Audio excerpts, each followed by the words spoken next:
Hey everybody, welcome. It's Monday the 14th of January 2008. I've had a bit of a hectic weekend. I drove down to Brighton on Saturday, which took about 3 hours to go to the Navalapomo, never say it right, Navalapomo screening, which I never got to see all the videos for November. I probably did about 2 or 3 videos and then wussed out because just my organisation skills to do that daily thing just didn't happen. Probably because I didn't have anything apart from talking head style things to say. Doing a little something abstract or random would require me to get out of the house because you don't really have many inspirational moments around the house. At least I don't anyway. So yeah, I went to Brighton, saw a brief glimpse of the sea, and then walked down to the works, which is where the screening was. Managed to meet Jay Dedman and Rhianna Hodson from Node 101, which I've always been fans of for the last 2-3 years. One of the reasons why I got into video blogging was because of those two. And it was nice to meet them. They were really nice. And also got to meet Sizemore. Didn't say hello to Jess, I do apologise, but met Rupert's wife. And stayed literally for the screening, probably half an hour, had a quick beer. And I was going to stay for something to eat and crash over, but I didn't really know who Beth was or, my car was in secure parking till like 9 in the morning. I was concerned that if we went back to somewhere and I drank red wine and, didn't want to have that hassle. So, drove back probably about 2 hours after getting to Brighton. 2 hours to Northampton to go and see Christian documentally, and awesome host, and we had some amazing rum and a couple of beers, some food, had a chat, did a few little bits and pieces on Seismic, which was dead fun, and then I drove back Sunday morning, so it was pretty packed really. Today it's pretty gloomy out, pretty cold, and a little bit overcast. And today I am definitely going to tidy up. I'm going to get a coffee after I recorded this. And then I'm going to crack on with some HD stuff for Canon Camera Buzz. Maybe do some design stuff on Vidler. And look at doing a rough layout for projects. And also Medium, because I'm actually going to start mini blogging of sorts. Not full blogging, because I like the micro blogging that Twitter gives me. But sort of micro blogging, a bit bigger than micro blogging. I don't know the word for that. Right, so let's get into the links for today. The first one I want to talk about is 10mileanhour.com. So that's 10, the number 10, 10mph.com. And it's a group of filmmakers who've basically done a video or done a movie about Seattle to Boston on a Segway. Now, it must have took a while. I haven't really looked into this yet. There's it's basically saying on it, our stage is helping us finish our next film, so I presume that's some company who puts together movies. We get $1 for everyone who registers for a free account. After registering, watch or download an award-winning film for free. So I might actually have a look at that. They've raised $2,122, just over $1,000. And it's had a lot of reviews. You'll dig every minute. Amusing, offbeat documentary, emotional journeys, hard not to be drawn into the film's good nature vibe. Seems to be a lot of driving across America in different forms. And years ago, going back 2 years now, I wanted to drive my Mini across America, and get sponsored by Nokia so that I could have like a Seismic integrated thing in there. Well, using Seismic now, obviously, at the time, I probably wouldn't have thought about it, but with the bandwidth that you've got nowadays, it probably would work. So that looks pretty cool, 10mileanhour.com. I'm going to download that probably in a bit and watch that over coffee. And yeah, cool as.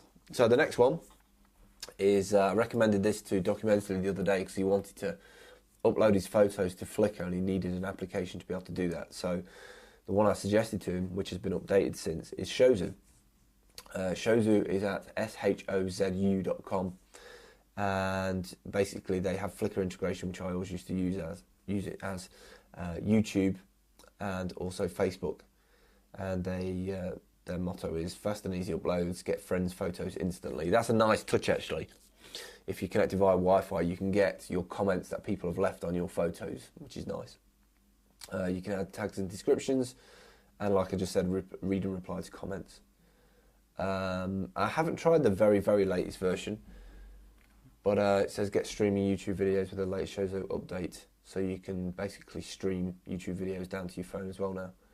I had a problem with the version 3, I think, with my 95 when it first came out, but obviously they've got new versions coming out all the time, so check that out.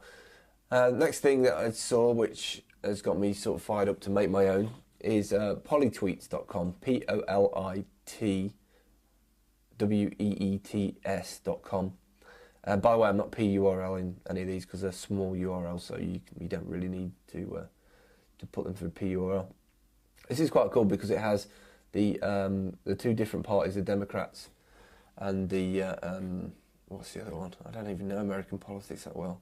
You basically got everybody who's on Twitter. You got Barack Obama, Hillary Clinton, John McCain, Ron Paul, John Edwards, and what they've done is they basically search or track the public timeline for those sort of keywords, Obama, Clinton, and you've got like 2 columns on either side, and it posts anything to do with those keywords. Cool little way of using Twitter, and something that I'll keep in mind and use later on for something. Maybe for the UK contingent, to track UK Twitter contingent stuff. That'd be useful. Versus Twitter versus seismic posts. That might be cool. Next thing I want to talk about, if you've just had a Mac for Christmas, I know we're 2 weeks into January now, but if you want to get a bunch of apps, 11 apps at a really cheap price, instead of it costing you $370 odd, get it for $49. If you go to machinist.com or Mac Heist, I don't know why I'm saying machinist, it looks like machinist. Mac Heist, so it's www.macheist.com, and you can get 1Password, Cover Sutra, Cha-Ching, iStopMotion, Wacom, Speed Download, which is cool by the way, App Zapper, Task Paper, CS Edit, which I use, which is great, Snaps Pro, don't use that so much, I use iShowU, and once I raise some more for charity, Pixmator will become unlocked as well. They've sold 8,000 bundles and raised $87,000 for charity, so they should, have a big pat on their back. They've done an amazing job with moving these things out, and I think this is the way to go really, is to work with small Mac developers, and they sell a lot of products, get some new customers, and yes, they have to sell at a lower price, but they get more out of it indirect. This is the whole indirect business that I believe in. You give something away reasonably cheap, and people invest their time into looking at it because there's that many options out there. You get a small cut of money, which helps development for the next stage, and people get a product. So I think it's a good way of selling stuff. Next thing I wanted to bring up, I should probably do a PURL for this. remotecentral.com/Wiimote. I keep seeing Ella grabbing for our remote controls every day, and she's fascinated by the buttons and the colours and stuff. And this is like a kid's remote control, and I think you can turn it on and off as if they can use the buttons or not. But I thought it was just a cool idea, getting used to remote controls, and yet don't break yours in the process by slobbering all over it. Next thing that I found as well, this one, me and Dave found this pretty much at the same time. iTransmogrify, which is a bookmarklet for iPhone which transforms embedded Flash content into direct links to natively support formats. Basically, to put that in English, any Flash content that the iPhone can't play because it don't have a Flash player, it'll go off, transcode it into a format, MP4, H.264, which the iPhone can view, and then bring it straight back up into your browser. So it's basically means that YouTube videos and MP3s can now be played from the iPhone Safari web browser with just a few clicks. So that's at Joe Maller, joemaller.com/2008/01/12/iTransmogrify, but I'll put a link in here. Check that out if you've got an iPhone. I presume it works on the iPod Touch as well. So we're coming up to 10 minutes. So I've been Phil from The Gravity. Check out the site, socialninja.tv, and I will see you tomorrow. Thanks. Bye.